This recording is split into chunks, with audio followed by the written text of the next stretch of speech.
De cara, esse anime parece ser só mais um daqueles animes de harem eti com história e conclusão esquisita. Essa foi a impressão que eu tive quando eu ouvi falar de Grisaia no Kajitsu. Lembro de ler a sinopse e pensar, quem é o esquisito que vai querer assistir isso? Só sendo um degenerado pra gostar desse tipo de anime. Mas sim, eu fui um desses esquisitos que assistiu. Aqui quem fala é o Dini e bora falar sobre essa obra.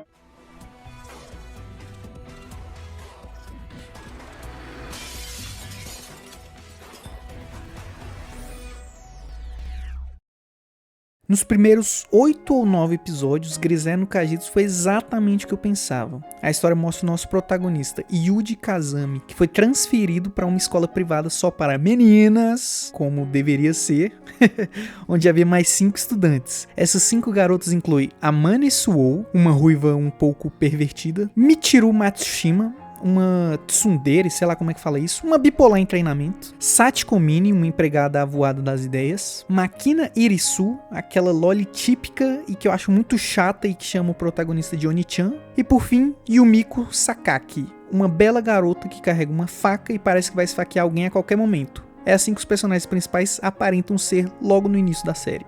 Conforme a história avança, a gente descobre por que cada personagem age do jeito que age, e a verdade por trás de suas ações é revelada enquanto o protagonista ajuda cada um a superar os seus problemas, independente do que seja. Nos primeiros 9 episódios, parecia um romance padrão de visual novel, onde o protagonista faz amizade, ajuda o grupo de garotos, mas não se relaciona com nenhuma delas. E por acaso, Grisaia no Kajitsu foi originalmente uma visual novel, o que leva um monte de gente a dizer: lê a visual novel, o anime é uma porcaria. Eu só vi o anime, então eu vou falar sobre o anime.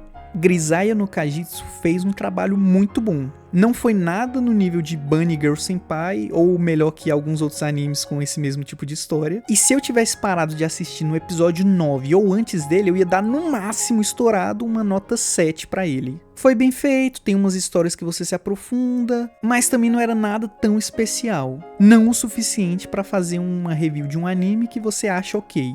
Durante o tempo todo que eu assistia, tinha uma coisa que me incomodava: o protagonista. A gente não sabe nada dele, de onde ele veio ou por que ele foi transferido para essa escola. Ainda mais já estando muito bem estabelecido que essa escola foi feita para crianças com probleminha, digamos assim. Tudo que a gente sabia nesses episódios é que Yuji era um tipo de assassino treinado. O motivo a gente não sabia, mas quase não tinha nada sobre ele além dessa personalidade séria.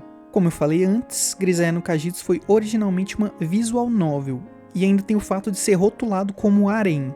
Então eu meio que assumi que o protagonista era pra ser aquele tipo de personagem de autoinserção, em que você se vê nele, se coloca no lugar dele. Mas então chega o arco final do anime que vira tudo de cabeça pra baixo, onde conta o passado da Amane, a ruiva pervertida, e foi absurdamente diferente do resto do anime.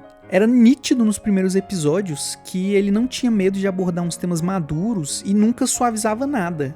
Mas mesmo assim ele até que podia ser considerado leve, entre aspas, quando comparado com umas atrocidades, tipo Goblin Slayer e Mirai Nikki. Mas esse leve se torna extremamente pesado nesse último arco. A Amane conta para Yuji que ela conheceu a irmã mais velha dele, Kazuki, e pela primeira vez a gente vê o protagonista perder a compostura. No segundo que ele ouviu o nome da Kazuki, ele fica paralisado, mesmo que por apenas alguns segundos. E é nesse ponto de virada da história onde as coisas passam de bem feitas para completamente insanas. Depois de mencionar a irmã de Yuji, a Amane conta sobre como elas se conheceram quando o time de basquete da escola dela caiu de um penhasco e ficou preso sem a mínima chance de resgate. Agora reflita por um minuto. O que você acha que ia acontecer se um grupo de meninas do ensino médio, cheia de hormônios, ficasse presas à beira de um penhasco com pouquíssimos suprimentos? Não tinha chance de resgate, tinha alguns feridos graves que não conseguiam nem andar,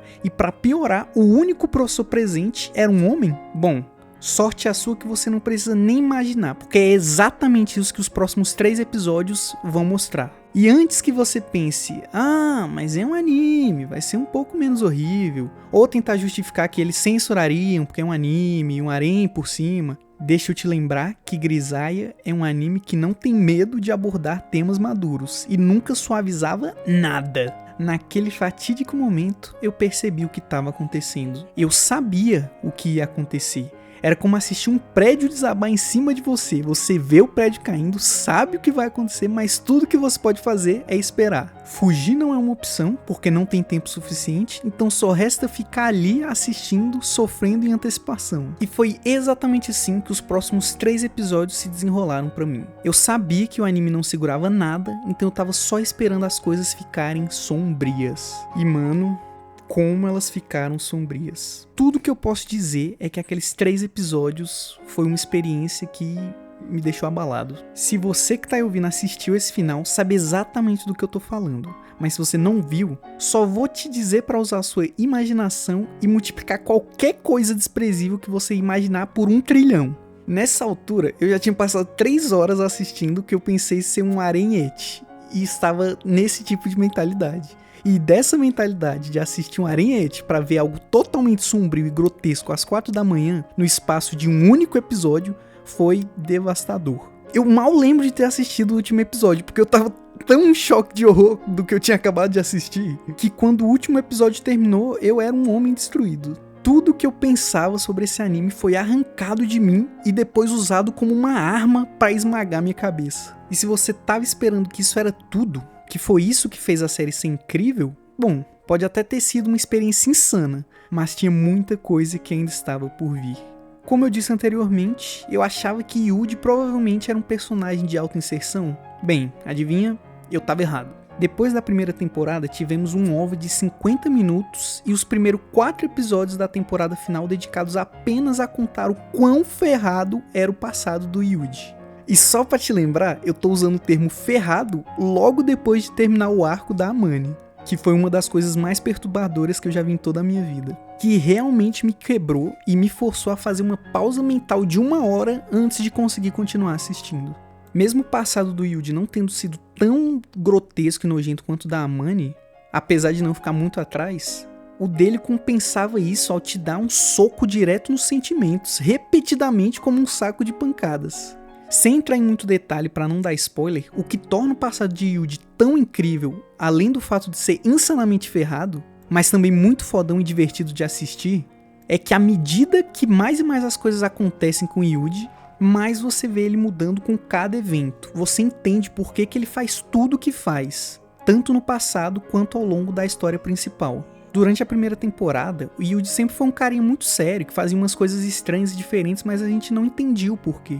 Depois de ver como ele cresceu, a gente consegue entender por que ele é do jeito que é. Você consegue ver as pessoas que ensinaram e criaram Yuji em seu eu mais velho. E até ver ele tentando não ser como outras pessoas que tiveram um impacto negativo na sua vida. Como eu falei antes, o passado dele era muito fodão. As cenas de ação são muito boas por si só, mas o que torna elas ainda melhor é que elas estão conectadas a algo emocional. Não tem muita cena de luta no anime, mas as poucas que tem uma grande motivação por trás. As lutas são tops e ajudam a criar uma história emocionalmente complexa e envolvente que faz você simpatizar com cada personagem, enquanto ao mesmo tempo ainda pega um dos melhores elementos de outros gêneros, como harém e ação. Agora, eu poderia ficar por horas aqui falando apenas como Grisaia é incrível e da montanha russa emocional que foi o passado de Yuji, mas nem você nem eu temos tempo pra ficar aqui por horas. No geral, Grisaia no Kajitsu foi um anime muito top, bem agradável. Em primeiro lugar, ele me ensinou que qualquer anime que parece mediano pode se tornar uma obra-prima. E em segundo lugar, o mais importante de todos. A partir de agora, toda vez que eu for acampar ou for para algum lugar remoto, eu vou ficar com medo de ficar preso e acabar enlouquecendo e até ser morto por alguém que estiver comigo ou então morrer por falta de comida e água. Deixa o like, se inscreve, valeu!